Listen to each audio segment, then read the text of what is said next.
Alright y'all, welcome back to the channel and to some more buckshot testing, and today we've got another pretty interesting shell that we've tested one time probably about a month ago or so now with some pretty middle of the road results, but all things considered, for what the shell is, it definitely wasn't a huge disappointment. So I'm definitely looking forward to seeing what it can actually do through today's choke combo, because it might work out for us. It might not. It could be really nice or it could be really terrible, that's for sure. So for the shell I've got here today, I brought out some more of these. Now you can't really see because the sticker's in the way, but these are some Sterling Big Game Series buckshot shells. So pretty much your cheap import type of shell. They are a 2 3/4 inch 9 pellet double aught buck load, and the box velocity claim is 1,330 feet per second. And here's one of those shells kind of up close. As you can see, there's definitely nothing fancy about them. They do not have a wad. They do not have any buffer material. It is just the pellets down inside the shell. That's it. But the last time we tested these, they did okay. They weren't anything groundbreaking, but considering how they're loaded with no help to the pellets whatsoever, they gave us a usable result. So I guess we're going to see what happens through today's choke, because it might help them out a little bit or it might not. And as for the setup I've got to run them through today, I brought out the Remington 1187, but I threw in this choke, which is a Kicks buck kicker full choke. This particular one measures out right at a 693 constriction. When it comes to buck kicker chokes, you can get a light full and an extra full. This one is just the standard full, which is right in the middle of their lineup. But this has shown us some very nice results, especially with some of these cheaper buckshot loads so far since we've been testing it. So can it do anything to help out these really cheap import shells? There's definitely a chance of it. So we'll see how it does with a buckshot shell that has no wad, no buffer material, or anything like that. But as for the test today, everything is the same as usual when it comes to these buckshot tests. I've got the big sheet of paper set up at 40 yards. I've also got the chronograph so we can get our velocity from the shell. And I've got the templates that we can lay up over the target to give you guys a little better reference point as to how they would have done in some real life scenarios. So let's get you guys a view of this target and take this shot and just see how these cheap import Sterling double up buck shells can do through this buck kicker full choke.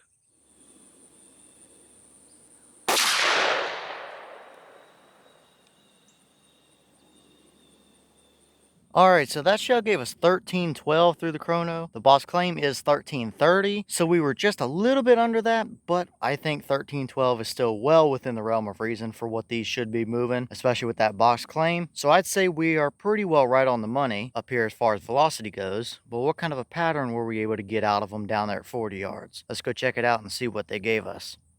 Alright, so now we're down here at our 40-yard target, and this is what we got. And I gotta say, this is not bad whatsoever, considering what those shells are and how they're loaded. They are a very cheap import shell with no wad, no buffer material, no anything to help them out. And that is absolutely a usable 40-yard pattern. Now, we did have one flyer that clearly went up high left over there, but the rest of your other 8 pellets in that shell are all right there. And to be honest, that is quite a lot better than what we've seen out of some more expensive shells than this that you can go buy right off the big box store shelf. So definitely not looking bad at all right there. Now I did measure the overall group here, and if we include that one flyer, it gave us a 24 1/4 inch spread. But if we measure just the main majority group without that one flyer, it's 15 3/4 inches. So if you really want to discount that one flyer and just look at that main area of the group, 15 3/4 inches at 40 yards out of a cheap import buckshot shell like that, I don't think we can complain too much about that, that's for sure. So definitely not looking bad at all on the bare paper, but let's throw a couple of templates up here and get a little bit better of a reference as to how it actually performed.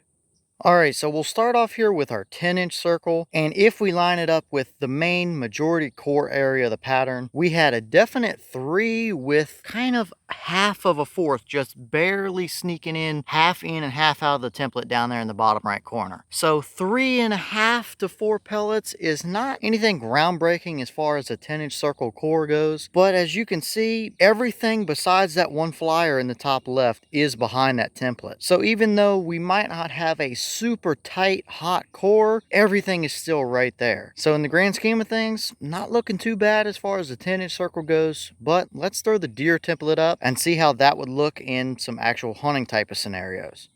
Alright, so here's that deer template, and if we would line it up with our point of aim like you would have taken this shot in the field, you would have had 6 pellets that would have definitely hit the deer. Now it might give us 1 or 2 more if we scooted that template over to the right just a touch, since our main core was over there just a little bit farther, but if this was the shell that counted, this is what your pattern would look like. Now is it anything groundbreaking? No, but that is still beyond a dead deer all day long. So really, for them being a very cheap import shell that isn't loaded very fantastically in the grand scheme of things, that is pretty impressive all things considered. Like I said a little bit ago, we've seen worse out of quote unquote better, more expensive shells. That is absolutely usable on a deer out to 40 yards. So I'd say you're looking pretty decently here as far as your deer hunts, but let's throw the hog template up for a second just to see what that would look like. I think it's going to be pretty well the same story, but we'll take a look at it anyway.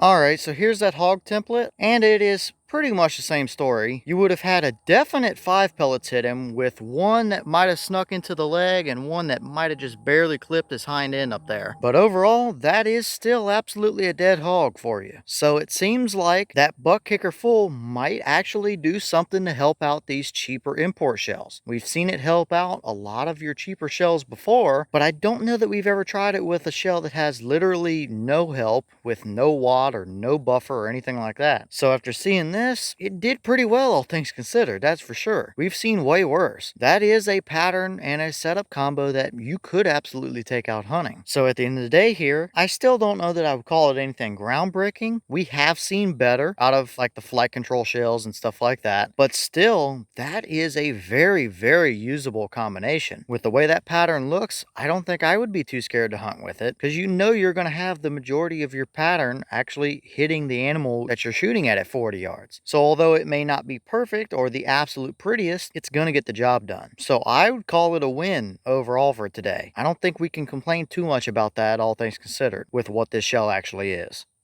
Alright y'all, well, what did you think about that performance right there? I don't think that's too bad at all considering what these shells are. A very cheap, very basically loaded import shell. We've gotten way worse results out of way quote unquote better shells before. That is absolutely a usable 40-yard hunting pattern for you. I don't think it's anything that I would call groundbreaking, but you can't argue too much about that either considering what the shells are. So I really think that buck kicker choke does actually help and do something. We've seen a good number of improvements with patterns with that choke as we've been testing it, so I definitely think there's something to it, because clearly I think it did actually help these shells out some. So I would say we're not looking too bad overall for today's results. But as always, leave your thoughts in the comments. Is that about what you expected to see? Were you a little surprised one way or the other? Have you tested any of these sterling big game buckshot shells? And if so, what kind of results have you seen out of them? Have you tested one of the buck kicker chokes? And what kind of results have you seen out of that? Would you hunt with that shell that gave you that kind of a pattern? And maybe is there another choke or shell combo you might want to see with those sterling shells and or buck kicker full choke? Let me know all that down below. But with that being said, I've got some more testing to get done for you guys, so I'm going to get back to it. As always, we have the channel Instagram as well as the mailbox where you can send stuff if you'd like. All the information will be in the description if you're interested in it, but I'm going to get back to it, so I'll see y'all in the next one.